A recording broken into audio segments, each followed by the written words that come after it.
precisa pedir ajuda, né? Beleza? Aí eu queria passar para alguém. Marlene está com o microfone, depois ali em cima, pois não? Boa tarde, Pedro. Parabéns aí pelo tema. Você fez uma explanação geral, né? Acho que não deixou nada de fora mesmo. Parabéns, viu? Pedro, eu vou perguntar aí na fatologia, no último item, você colocou assim, o papel para político, para diplomático e para direitólogo do Conselho das ICs, do Conselho de Epicons, da União das ICs, né, que é a Unicim, e do Colegiado da Conscienciologia na sustentação cosmoética dos trabalhos tarísticos desenvolvidos pela Conscienciologia. Dentro disso, óbvio, né, são os organismos hierárquicos necessários, né, para o desenvolvimento da ciência, e eu queria que você fizesse um cotejo com o item 8, tá? Lá da página 5, que é o partidarismo, né, que eu penso que é um assédio assim, muito complicado, que está no grupo, e que a gente não pode fazer de conta que não existe, né? Porque eu penso que você é um pesquisador muito veterano, e é importante ouvir você dentro de um campo, né, dentro de um ambiente homeostático, como é o tertuliário, para falar do assunto. Uma das motivações desse verbete é exatamente perceber, em algum nível, a gente não tem todos os dados, mas é uma infiltração muito grande desse processo político, mexendo principalmente com as emoções, né, de vários voluntários. E quando isso chegou mais perto de mim, que foi numa reunião em que a pessoa se manifestou contrária à conscienciologia que a gente está fazendo, e aí colocou a culpa na internet, porque a gente usou muito a internet na pandemia, que isso não era conscienciologia, que para ele isso não era conscienciologia. Eu fiz a leitura de que ali havia uma óbvia infiltração ideológica em função de outras conversas que a gente já tinha tido, e sinalizei isso para ele, que talvez o processo político estaria contaminando a manifestação dele, porque aquilo que ele estava falando não tinha sentido nenhum, quer dizer, ser contrário à manifestação da conscienciologia pela internet, que você está acessando mais pessoas, você está sustentando a conscienciologia na era da pandemia, que é onde a gente não podia se encontrar, etc., etc., quer dizer, não tinha lógica nenhuma. Então ficou claro esse tipo de manifestação.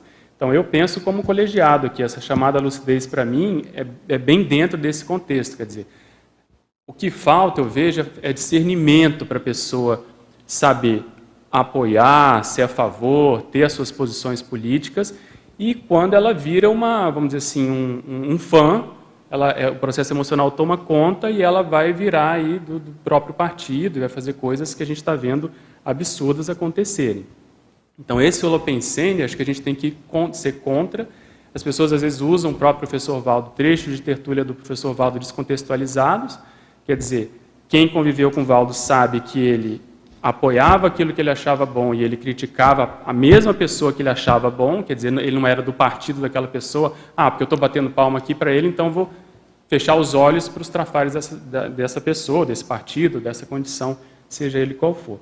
Então eu vejo isso, eu vejo que está faltando em todos nós discernimento para saber separar uma coisa da outra. Você pode ser contrário a uma posição política, mas isso não te permite fechar os olhos para os furos dessa posição política que você está defendendo aqui, que são, às vezes, óbvias e gigantescas. Curioso, eu não sabia dessa história sua aí da internet, né, desse conto aí que você falou, dessa narrativa. Porque é mais curioso ainda, Pedro, porque muita gente quer debater só nos grupos de WhatsApp, grupo de trabalho, que não tem nada a ver com o contexto político. Elas querem postar até fake news ali dentro. E na hora que a gente chama para um debate, por exemplo, hoje, né, tem aqui um grupo grande de pesquisadores veteranos, epicentrados por você, um dos maiores verbetólogos, um dos mais veteranos. Aí as pessoas não vêm. Então, assim, é muito curioso isso, querer detonar a internet para não divulgar as ideias conscienciológicas, mas querer monopolizar os grupos de WhatsApp para poder, inclusive, divulgar fake news. Eu acho que é um grande experimento que a gente está passando, e aí vamos ver como é que, né, cada um vai sair disso, mas o que eu vejo é justamente isso, falta de discernimento. E como você falou, às vezes a pessoa fica no próprio grupo ouvindo aquilo que ela quer ouvir. Então, esses viés de confirmação, esse processo de fake news, esse processo de teoria da conspiração, essa condição, a pessoa vai tentando se apoiar em teorias que os fatos estão indo contra. Então, ela vai sempre tentando se apoiar em uma coisa mais absurda e a realidade não está mostrando aquilo. Então, e outra coisa que eu falei outro dia no Conselho de EPICONs, não sou contra quem queira se envolver com a política, já tem um debate antigo aqui na comunidade, que eu me posicionei, né, que houve uma condição crítica, está tudo certo. E nós decidimos que as lideranças da comunidade que quiserem se envolver com a política em algum nível, não tem problema nenhum, mas que elas saíssem dessas funções de coordenação, funções de liderança. E lá no Conselho de EPICONs a gente falou a mesma coisa, quer dizer, se tem EPICON que quer fazer campanha, se manifestar, bater palma, vestir a camisa de candidato A, B ou C, está tudo certo. Vale a pena a liberdade de expressão da pessoa.